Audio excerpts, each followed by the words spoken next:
Michael, why don't you grab Micah and come over here with him and come with me and sit down here and bridge this gap? I told you guys I wanted to bring a man into the locker room, and he is joining us right now. The man behind it all, the master plan, because I call it a master plan now. Everybody thought he just kind of wondered on owning the Dallas Cowboys, but the documentary shows that's not the reality. I always say measurement and distance travel. This is the master plan, which I find to be absolutely phenomenal and amazing. Joining the locker room, Jerry Jones, owner of the Dallas Cowboys. Welcome to the locker room, Jerry. I call this my locker room because you know what it's like, Jerry, to have a locker room, to be in that space, in that place where you're dealing with the people that matters most. And that's what we're doing here, boss. So we wanted to bring you in to talk about this documentary that's catching wildfire all over the literal world. Not just all over the country, not all over Dallas, but all over the world. Well, let me just comment right now. I've had a chance to watch the complete documentary. And gosh, Michael, it just reminds me of how much you impacted just your personality, your competitiveness, but your zest for life. And boy, you'd come out to that practice, and everybody knew you might have been out a little late the night before. And everybody'd be laying down stretching, and old Michael would point to somebody and say, "Who's going to outwork me out here today? Who thinks they can outwork me out here?" So, bottom line is that that kind of inspiration. One time, Michael told me Alvin Harper was. We were talking about Alvin Harper in the huddle. Certainly, he will always talk about. And this documentary talks about his great catch against San Francisco. Right. And I was talking to Michael, and he said, "You know, Jerry," he said, "that doesn't start in a huddle." Said, "I'd look across that huddle and I might say, you know, Alvin, you got to go across that middle and be a man and do it for all of us." And he said, "I didn't just ask that at that time in the huddle." He said, "You put that in there maybe months, years before." And said, when Alvin was a rookie with the Cowboys, he asked Michael about going to the Saratoga Club back in his town, Rotary Club, whatever. And Michael not only gave him a tip or two, but also said, "How would you like me to go with you?" And he went with him. And of course, he was so thankful that Michael went with him, made a great show for the Rotary Club there. But Michael turned to me and he said, "You don't ask them in the huddle right before the next play. You put that in months and years in advance." And I thought, now that's a leader right there. And boy, were we getting 4 for 1 in Michael, because he not only made the plays, he not only inspired the team, but he was out there doing the kind of work that you normally think of coaches or maybe even a general manager might be doing in the back. So, bottom line is, one of the things this documentary has done is it certainly caused me to look at some things that weren't quite as much fun as I remember them. And there were some things that, as time got along, I put a rosy picture on. Well, they weren't so rosy, and wasn't quite as hot as I thought I might have been. But with the reality and everything else, it sure brought some good memories. Yeah, Jerry, it really did, Jerry. And Jerry, what you're talking about, I find fascinating too, because it's the reality of life. And I think more so now in today's game than even was in our game. And let me explain to everybody what we're talking about here. What Jerry and I would always talk about, I said, Jerry, being a great leader doesn't start in the fourth quarter. Because look at the difference now. You may have a guy like that making 60 million. You may have another guy on this team making $500,000. So if you wait to the fourth quarter to go to that guy and say, "Come on, let's go, we need to win," and you haven't said anything to him, he's going to say, "Get the hell out of my face. You make all that money, you go win the game." But if you show up at that guy's function, whatever he has going on in his little neighborhood, you show up for free. Then you get the right to say what you got to say in that fourth quarter. Get your buddy gear. Let's go win this game, because he knows you care deeper than just getting your 60 when he's not getting that much. That's the difference in winning championships. And that's what I hope this current team gets out of what that team had. That's why I say I don't take it as do we hang over the current team. I take this documentary as saying, grab ye and glean whatever knowledge you can to go do what you got to do. That's the way I see it, Jerry, for this current team. How do you see it for this current team? Well, but one thing you're saying is that that was then, this is now, things change. Right. But it is a mistake to throw the way it was and things that happened then out with the dishwater. That's a mistake. But you do take some of those principal things and you adjust them, just like you were talking about, because the facts are that about 10 or 12% of the players in the league today are making 2/3 of the money. Right. 10, 12%. So it's more important to do it now than it was then. More important to go to those intangible passion. More important to point on. Look, it's not just about this game and right now. Right. It's about your teammates. It's about where you've been, and it's about where you're going to. And that's easy to arm wave. But I'm sitting here talking to a man that walked the talk, and lived it. And so I will say this: the fact that we're here today maybe has to do to some degree with the timing, but I'd like to think that I'm there on any basis, and I know you are. And so as time has gone along, we do see how proud we are of what we got to do when we were on the field working together. But what I want everybody to hear me say is that I'm proud to be working with Michael Irvin today. Yes. Today. Yeah. Today is more real to me than 30 years ago. And today, the same stuff carries over. And so we have, and I try to tell young players that, look, we're no different than the relationships you've had up until now. And if we get in here and work together, and we're going to personally mix. We're going to have times when it's fun. We're going to have times when it's a little not fun. Michael and I negotiated this contract, just the two of us, sitting down there negotiating that contract, what have you. And he was hard to guard. I'm telling you on exactly what he thought he was worth. But we did have one of our greatest memories is in really negotiating our business together. Well, guess what?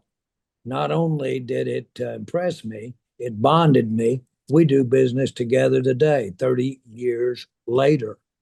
It's no different, whether it be our age differences or what have you, when you bond or when you make friends or when you have a relationship. It not only pays, it's a product of being together 20, 30 years later. And it's not always at the time when it's everybody's peak and you're ahead of the ball. It can be times when you need to help each other. And Jerry, you're right. You're right. Now, I didn't have that in mind, but we have had some conversations in those negotiations rooms. Michael just said it. I can't even mess with you right now with that, Jerry. Michael was hitting the table and said, "Now I'm telling you, Jerry, I can't do it. I just cannot do it any different than that. That isn't right. That just isn't right." And I said, Michael, Michael. Oh my God. There's an old West Texas town. It's called El Paso. I gave this joker with that number. El Paso. I'm gonna tell this story. This joker right here, right? I'm in there. We're going back and forth about Jerry Rice and how much he makes, and Jerry comes to tell me about. Well, Jerry Rice won Super Bowls. We just haven't gotten. He's just throwing everything out. And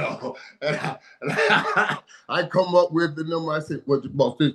Look, this is where I feel comfortable, and I can play my game right here." Pass him the number. He goes through this long conversation about his dad and some things that went on in this town in Texas. He said that town was El Paso. I pass on this note. This joker is tripping. I started laughing so hard. Michael, Hey, that was yeah, funny, Jerry. Jerry, let me say yeah. this, but I appreciate you for that because all of it, and you're right, in this sense. I'm able to be in the room doing business with people like you for the last 30 years. And I remember when, no joke, and all jokes aside, I remember when you said to me, I want you in the room. You got to get used to talking about numbers like these and things like this. And I remember that when you said it in the documentary, let it roll off your tongue. The man told me $1 million because you're coming from where I was coming from. I was like, man, I couldn't even let that roll off my tongue, Oh, but yes. Well, of talking course. about it, prepare me for the rest of what we've been dealing with the last Well, 30. as you said, I was so po that you Yeah, didn't even put a R on I the couldn't po. afford that other O and I the was R. real po. That was Well, Poe, man. well, And that you changed. played like you were po. You Yeah, really did. yeah. You played, you lived, getting the top. Can you say? Value out of it. And I'll never forget Micah was having an important meeting, Mike, and was having to not practice at two-a-days. And he had to go meet with this grand settlement and NBC and law enforcement. A lot of people had Right. to meet with Michael and Eric Williams to decide to give them a lot of money because they had hurt them. They had hurt them. And I'm not going to get into detail, but I was a little mad at Michael for missing and having to still keep that thing out there. And we were in Austin, and they were going to big meet for looked like the Vietnam Peace Conference. It was 20 people sitting around there. And finally, I cooled down. I told Mike, asking my daddy, 30 years after when we were living above Right, the right, store, I asked him, did he burn the store down? right, Because a right, lot right. of For people that insurance. I thought that remember. Dad had burned the store down for insurance. Well, he hadn't. Well, he hadn't. Well, 30 years later, I'm having a beer with him, and I looked over. Why I did, I'll never know. And said, Dad, did you burn that store down? And I mean, he turned white, and he said, you haven't gone 30 years thinking that I might have done that. Or he said, son, said the mortar in those bricks were my blood. He said, that's the most precious thing to me in the world. I didn't even have enough money to build it back. No, I didn't burn it down. Well, Micah took that story, none but hold to me, and I had the attorneys that were in the room tell me. And he looked over at everybody that was sitting there with him trying to make this settlement. I used. When my boy, just like they did with Jerry, asked me, did I do this 30 years from now? Y'all tell me what that's worth when I have to try to Right. explain to him rather than that. I'll never forget it. Yep. Eloquent. And all of the attorneys that were in there representing all those people, they said it was the most eloquent thing, timely thing we've ever seen.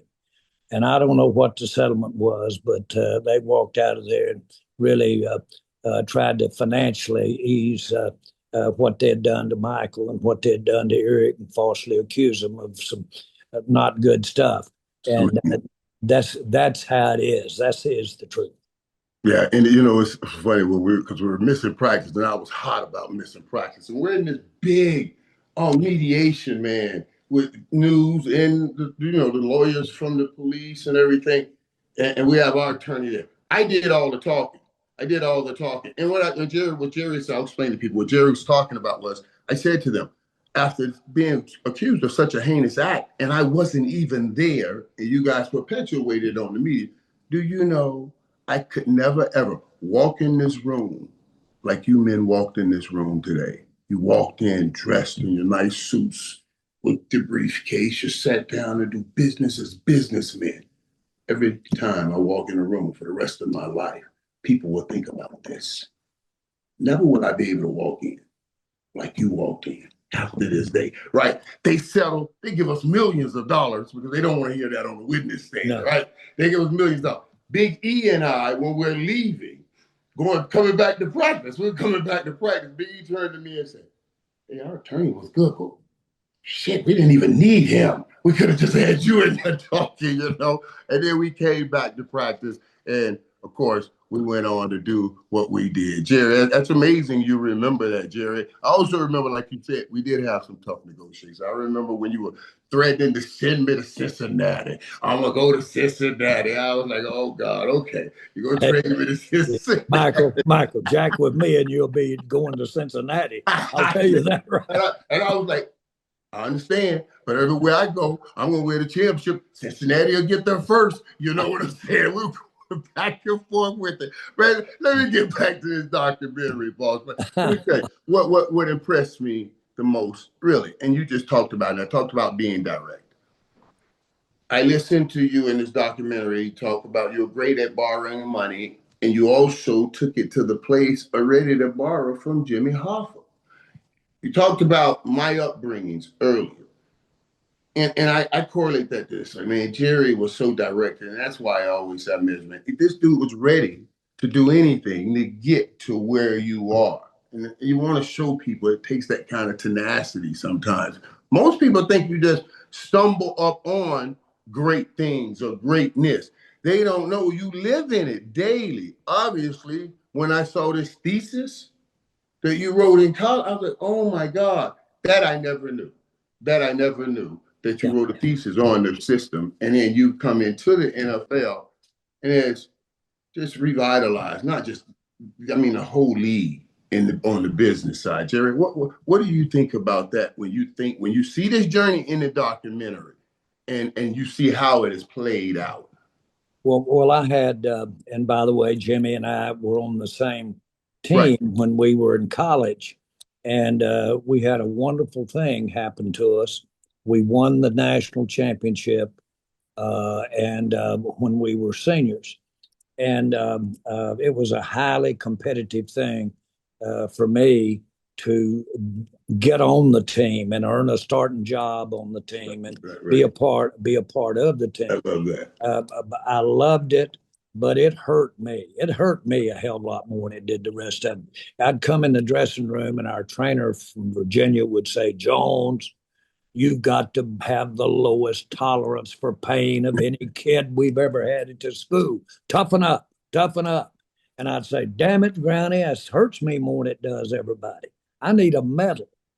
I'm having pain when nobody else is out here, and yet I'm still going. Give me a medal for what I wanted and what I mean. But I loved football.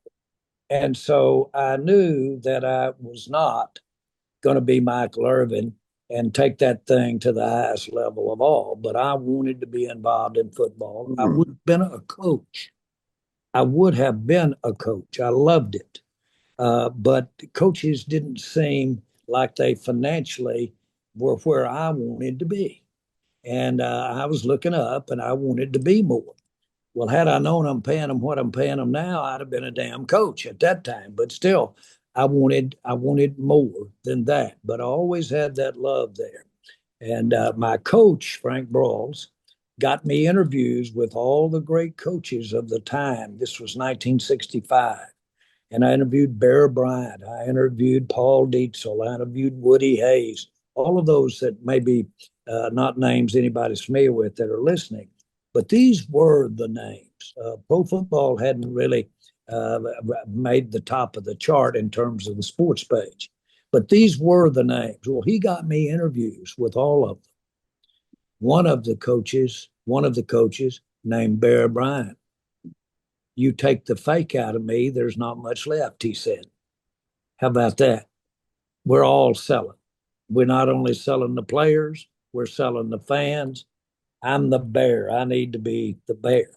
And it was so enlightening to me to be involved in that at the time. So I always wanted to be here, but I really thought it had passed me by when I was involved very early. I had no money, but I had really made great acquaintances and I had maybe an opportunity to borrow my way in to the pro football. It was the AFL. There was a guy named Joe Robbie that had gotten the franchise for Miami. I was down there. Gene and I, my wife, went down And I was actually staying in the room next to Mr. Robbie, and he was talking, and I was talking with somehow using my financial connection to be involved in the Dolphins. Well, I pushed the first desk up the Miami Dolphin office to build the first office that were there during those times. But I wanted to somehow, some way, be involved in the ownership. I'd go into lobbies where the AFL was meeting, and I'd sneak off and go to those meetings.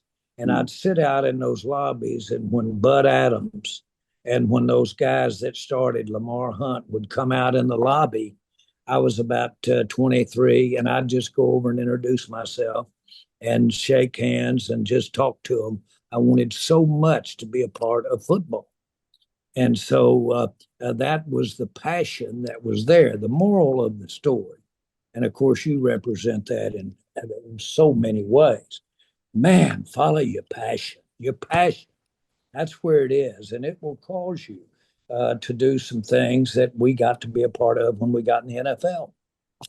Yeah, Jerry, but it also causes you to do some crazy things when you got that crazy passion. Because when I heard you talking about meeting with those undesirables, and things like that, I was like, man, this man is willing to be killed for his dream. I thought that was crazy.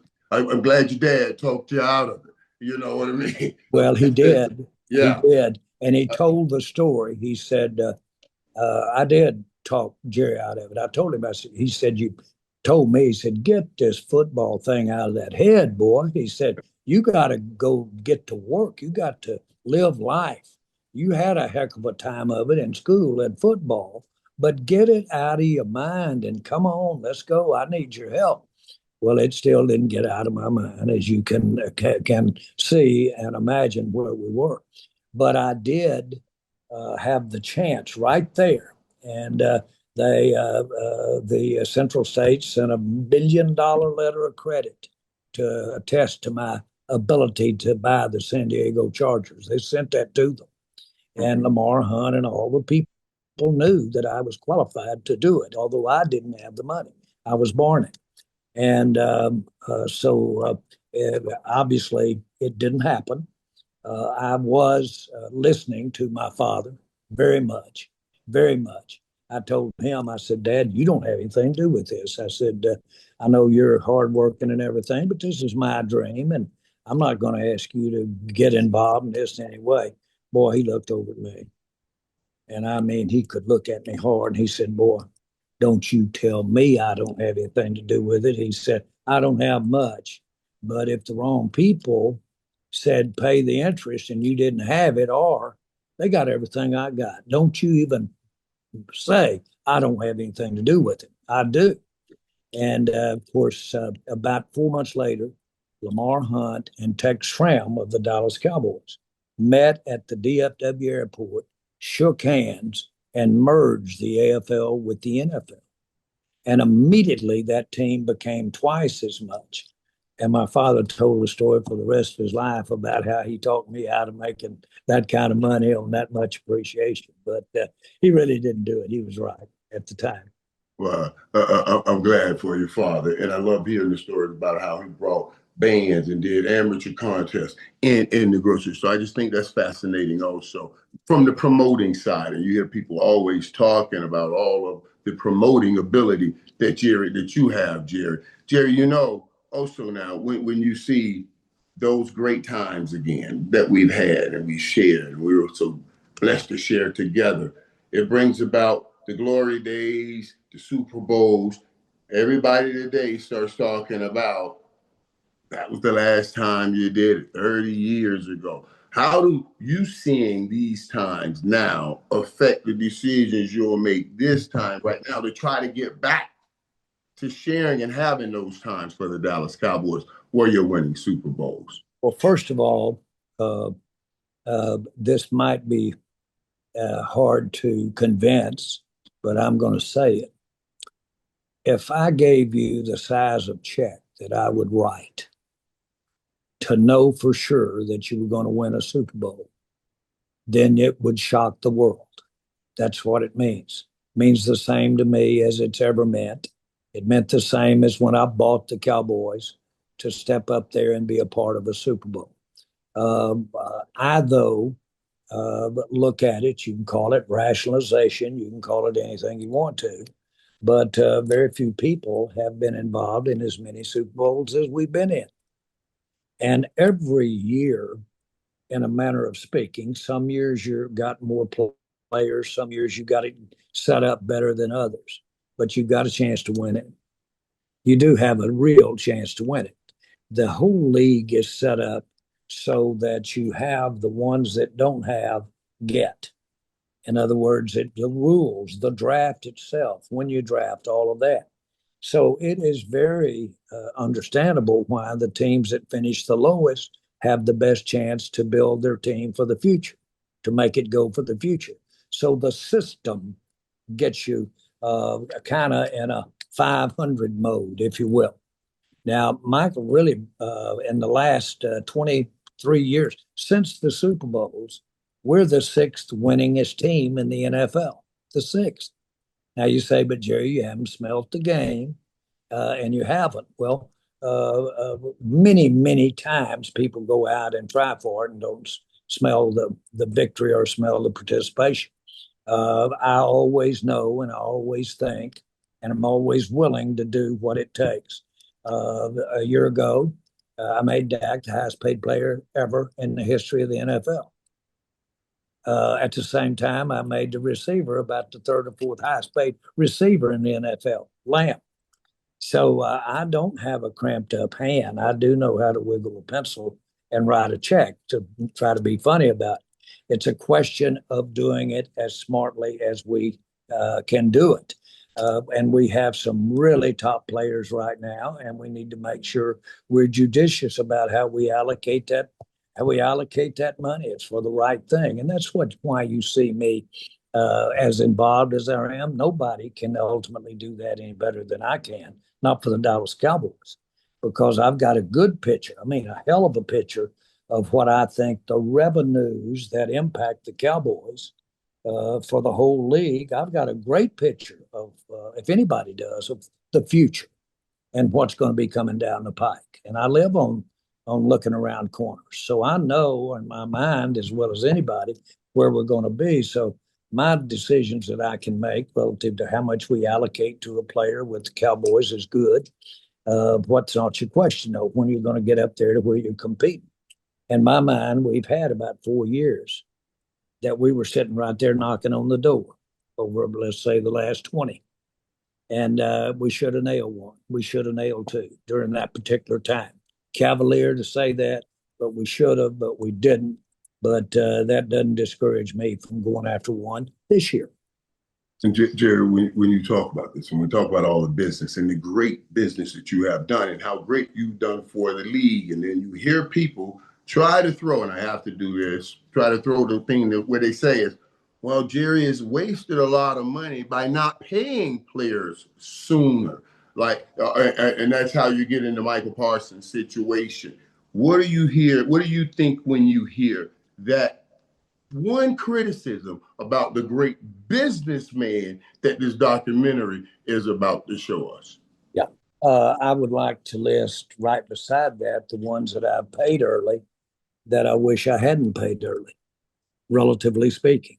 The ones that I have paid as early as what we're talking about here that I shouldn't have paid early, that we should have seen a few more things come down the pike. And so I let me say this: I have never not written a check because of having paid the players I paid early. I've never not written a check to get that done. So it hasn't kept me from being able to write a check. What it does keep me from doing is husband the dollars so that I don't make those mistakes that you might have. Let me say this, and you know this. It's a word that nobody wants to hear, but people get hurt playing this game. And it was one time, if they got hurt, it had an X impact on the team for the next several years. At the kinds of salaries that you're paying, let's say the top 10 or 12% of the players in the league today, when those guys aren't available to play, that is a major hit on the rest of the team or the team's opportunity to go forward. So you better be real careful when you're laying things like a plus $100 million worth of guarantee on a player and not be aware of this game. You and I both know that everybody that walks out here is vulnerable to a degree of not playing again. And keep this in mind, what you're paying a player for, a player, not in any way. I'm the biggest fan in the world, and I appreciate what a player has done up until that point, especially one that has really, really done well enough to be in the top 10 or 12% of the paid players. But none of what you're paying him is for what he's done in the past, not a cent. It's all about what he's going to do. Well, if you have any measurement at all about making a mistake, there's a chance that you could pay that money and he not be around to help you win the championship or help you play the season. That risk alone puts in perspective having that much at stake on any one player. Everybody's got the issue. That's not Jerry Jones's problem, the Dallas Cowboys. That's everybody's problem. But it's what keeps you from just being what looks to be the obvious, and that is pay the player. The player has earned that. He has earned it. Well, that's not what you're paying him for. You're paying him because of what he's going to be doing for the team, for the fans in the future. And so you got a way, for instance, if a player is, let's say, over a 3 or 4 year period, I'm going to just arm wave numbers. But let's say you were talking about $100 million. Well, that $100 million in this particular case, if you'll take a few liberties with me, might get you 3 players. Well, where are you better off, the 1 player or 3 players making a third of the money? Where can you be better? What are the odds of losing that player to an injury as opposed to the odds of the 3 players losing one of them to the injury? Now, that's not forgetting that Michael Irvin, and I say that, and I know everybody watching knows I mean it. What Michael Irvin meant to our championships is unanimously known. And so you say, well, what do you give somebody to do that? Probably a little bump from what you negotiated, and we negotiated back when we negotiated. But that's a little bit of hindsight there, too. So where am I coming with all this? The real question is, and any player at this level of pay, are you better having 3 players that are all pro players? Or are you better off having that 1 player or the 3 players to help you win a championship? Well, the answer is we'll get both. Have that player plus those other 3 players. That's where competitively the rules keep us all within the range of competing for the Super Bowl. Parity. But Jerry, okay, and so what I'm taking from this is like, okay, so, and I'll just take Michael. If you got Michael done earlier, could have saved $5 million a year. You're saying the risk of that, the risk of paying you doesn't outweigh the risk of that big injury that can cripple your salary cap paying a guy like Mike Parsons. I personally think I'll take Michael over those other 3 players. I mean, this time. Not always will I say that, but I'm going to take him over the other 3 players because of what he's done. Would you take Herschel Walker over the players we got for Herschel Walker? I know Herschel Walker wouldn't take that. That's a good comeback. That's a good comeback. Herschel Walker wouldn't take that for it either. But look at the double handful of players we got for 1 player with Herschel Walker. Right. But that was Jerry, and it says that was different because Herschel Walker gave you 1 element that was a run game, and we had to build a whole team. We were trying to build a whole team. Right now, you have a pretty good offense. You got a pretty good offense. You got an offense put up 30, 35 points a game, 30 points a game, I think. Now, what you're going to need is somebody to get to the passer on the other side. That's why I say I give him value over even the other three, because I don't know any other three that's going to be able to get to a quarterback better than Michael Parsons. And what I have Mike, offense makes yes. him valuable. Okay, well, let me reply back. What I offered Michael 60 days ago would get those 3 or 4 players. And yet I offered it to him because I agree with you. Right. I was saying right then I wanted him more than 3 players. What Right. he has been offered, what he has been guaranteed, what he has been offered. So it's not a question of whether or not I agree with you or not. I do agree with you very much, and that's a big part of the issue is that at where my offer was, and of course we do have those issues of him saying, "Well, my agent wasn't sitting there," and so we don't think it was an offer, and we don't think it's a valid one. You and I would tell him you can do some pretty good business without an agent sitting there, and I've, as you well know, I've done most of my negotiating without an agent in the room.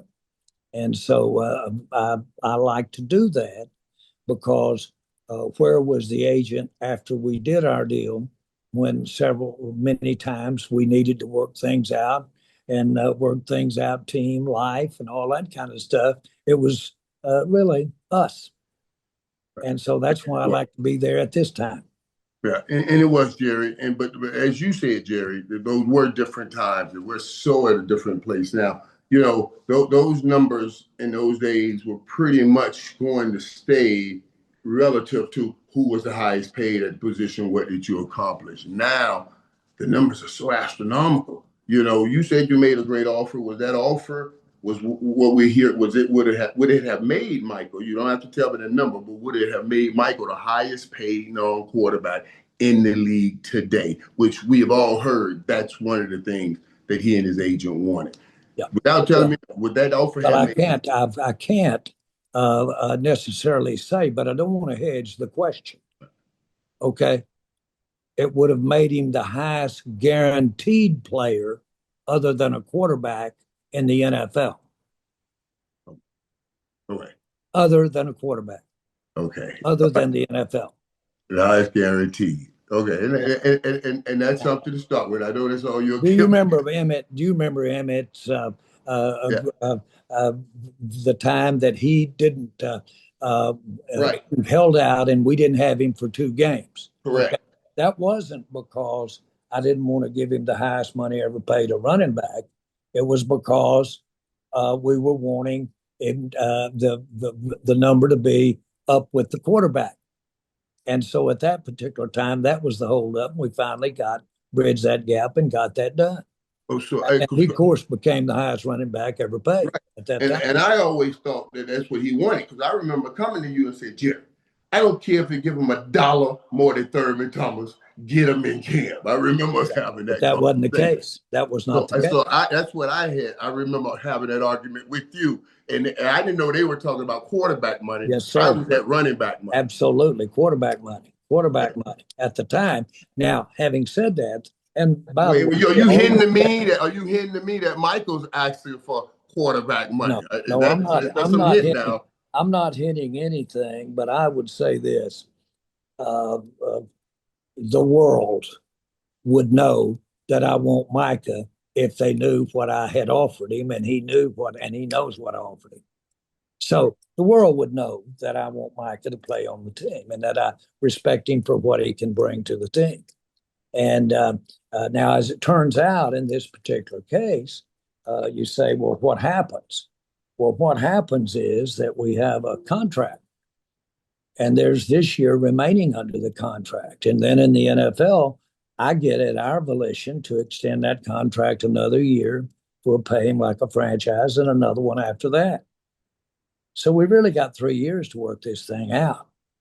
And it's a basic contract that's there to go. And I did that with Dak, and we couldn't agree. So Dak played his last year of his contract, and then we franchised him. And so it's exactly what happened with Dak.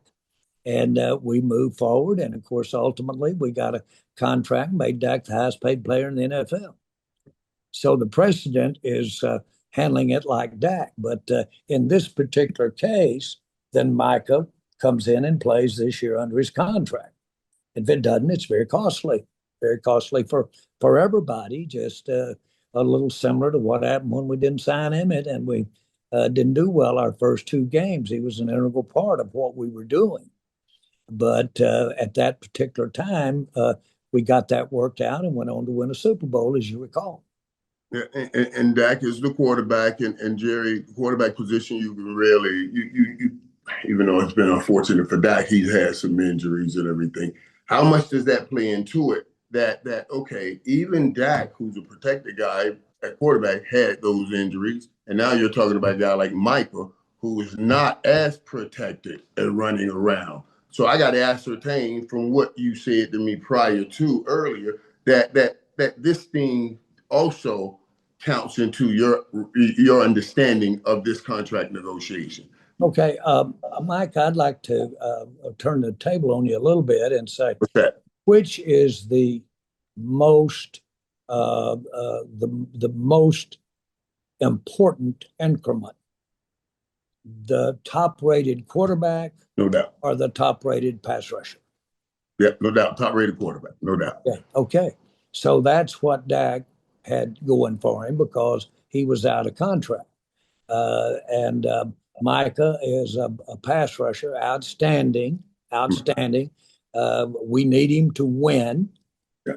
And we should have him to win. We can have him 3 years, like it is right now. We can have him 3 years without having this agreement. He should though, in my mind, because he'd be the highest guaranteed player ever on defense. Was what he's been offered. And okay, and I'll let it go at that. I'll let it go at that. I'll drop this one thing on you because this is. When we wanted to send the details to the agent told us to stick it up our ass. Oh, wait. Now, see, I was just so you're clear. Wait. What do you mean? So wait. Well, what do you mean? Because people are going to ask.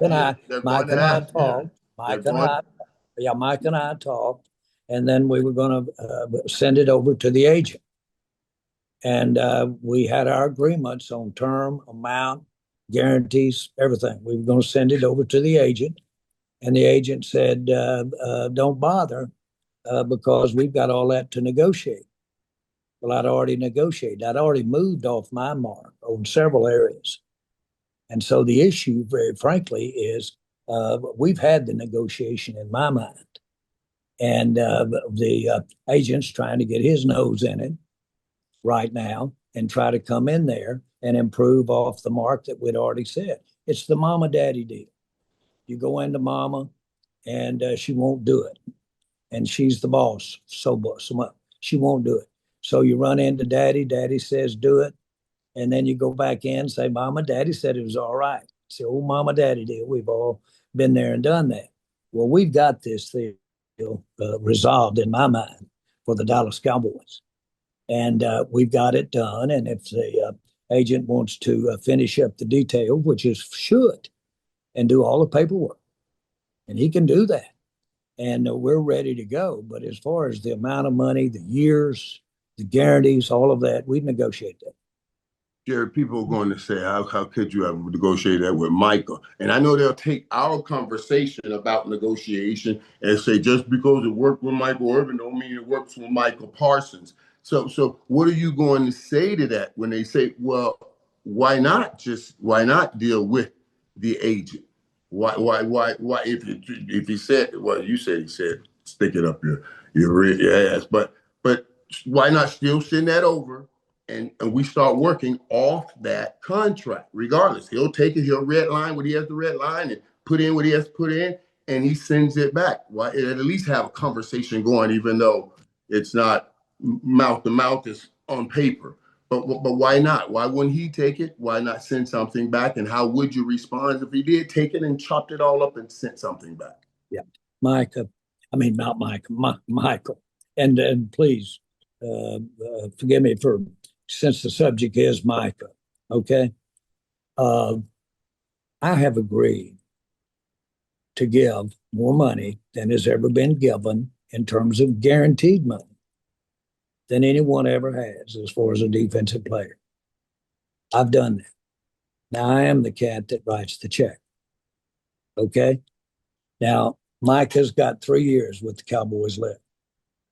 He's got 3 years. At some point, somebody has to have the say over the other. At some point, it has to be that way. My job is managing the check. Okay. Micah's got to do the playing. Where's the least important part of this whole equation we're talking about? What is the least incremental part of the whole equation? The attorney or the agent. Okay. He works for Micah. Okay. He's not the principal here in any way. In any way. They're in here to make their percentage. They're in here to basically, yes, advise Micah. Come over to the office and I'll show you exactly what I offered Micah. We got it in the back. It's with all written down, everything to go. Come down and look at that. I'm gonna get over there and see that. Okay. You can sure look at it. You can sure absolutely look at it. Here's my entire point. My point. Who is it that basically says this is ultimately recognizing we're trying to come together for an agreement, but absolutely, who is it that can go with it?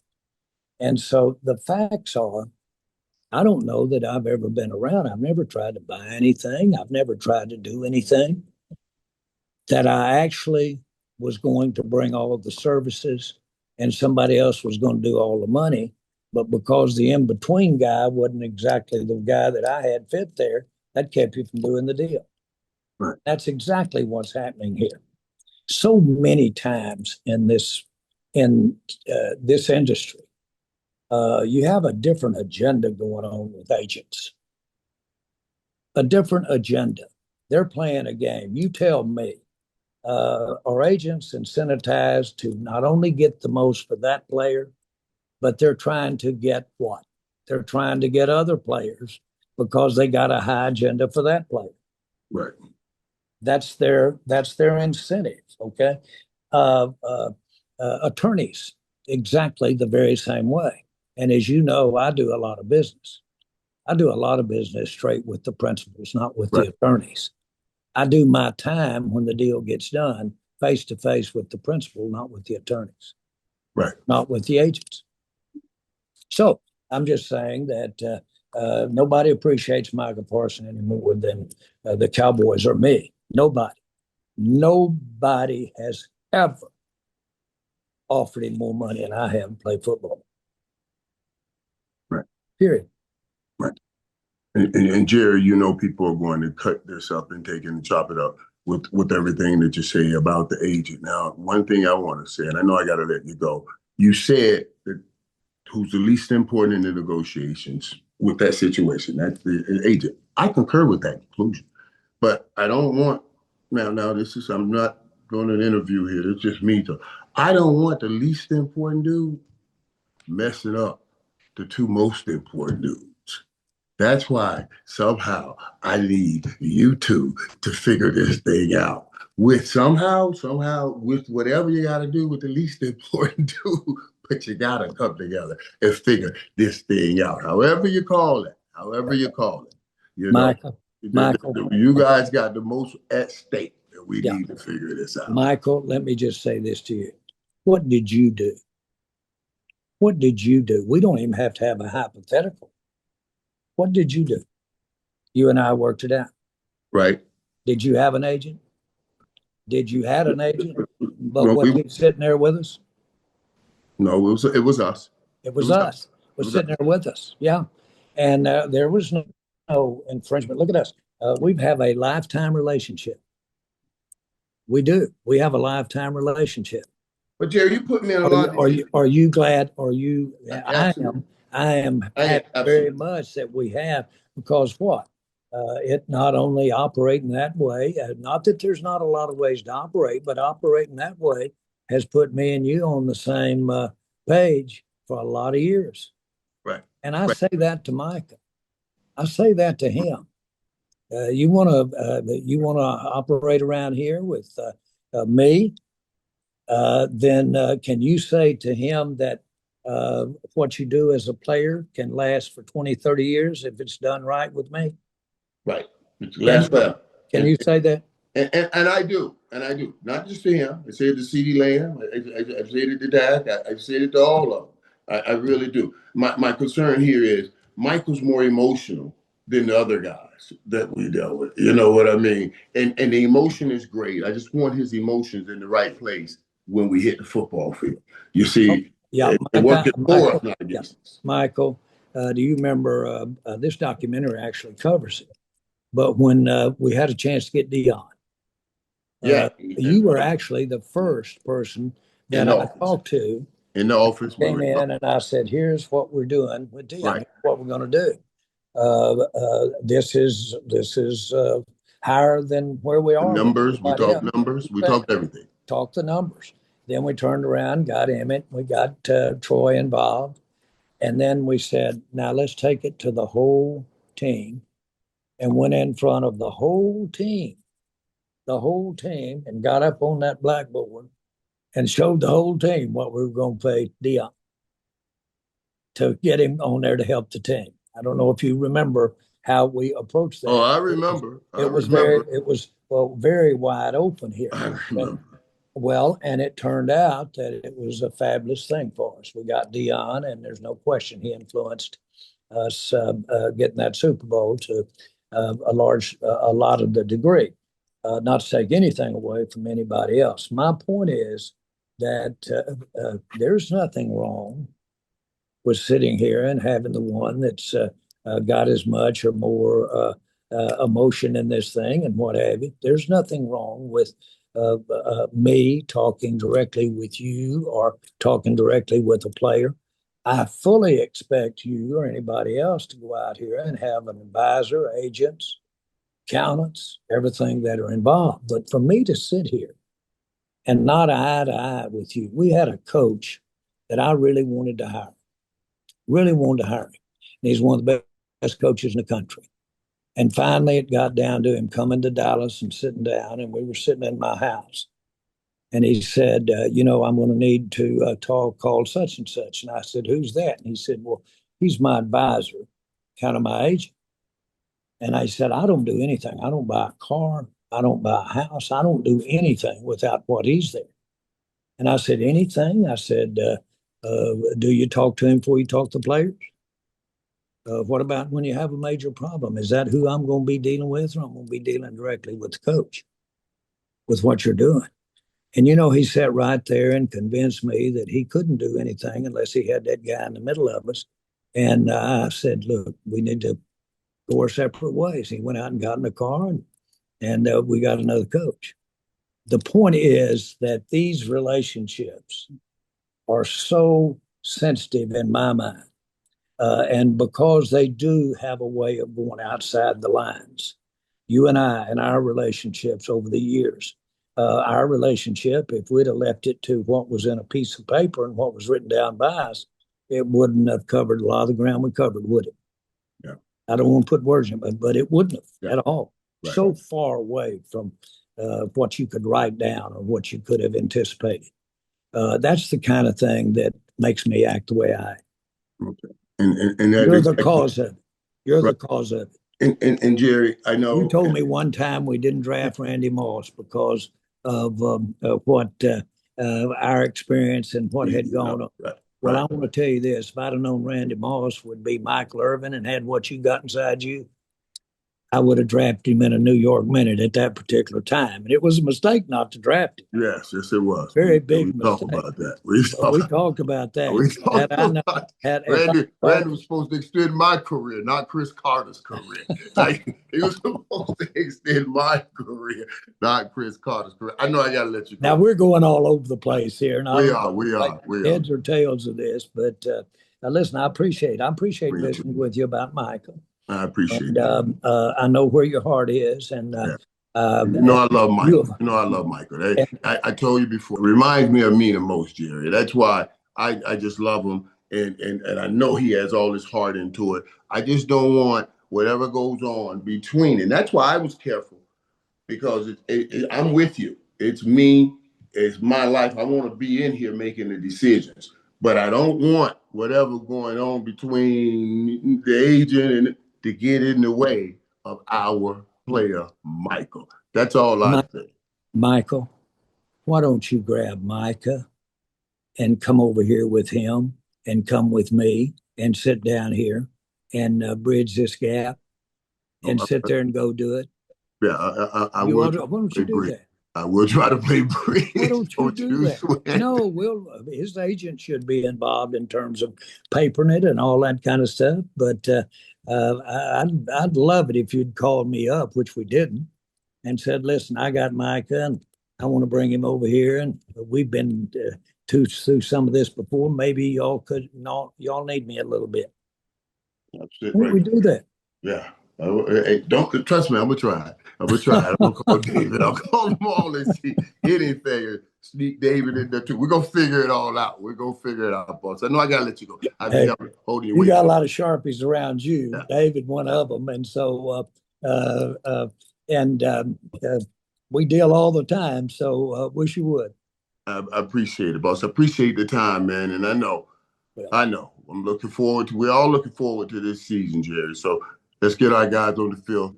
I'm so excited. I'm excited for Brian Schottenheimer. Yeah, me too. Me too. And let me ask you about that right quick before I let you go, because I haven't had that chance, and we got off in the Michael and everything just kind of ran away. But talk to me your thoughts on what this first season would be like with Brian Schottenheimer. Then I'll let you go. Just give me that.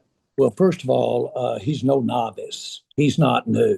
He's been in the NFL 30-something years, plus he was raised around Marty Schottenheimer's table and sat there. So he's one of the most experienced people in the NFL you'll ever have. And from the standpoint of coaching as well. Guess what, though? He's never been the head coach. This is the first time. Well, I happen to know I love that first time. That first time when you're trying to show them, this is my time.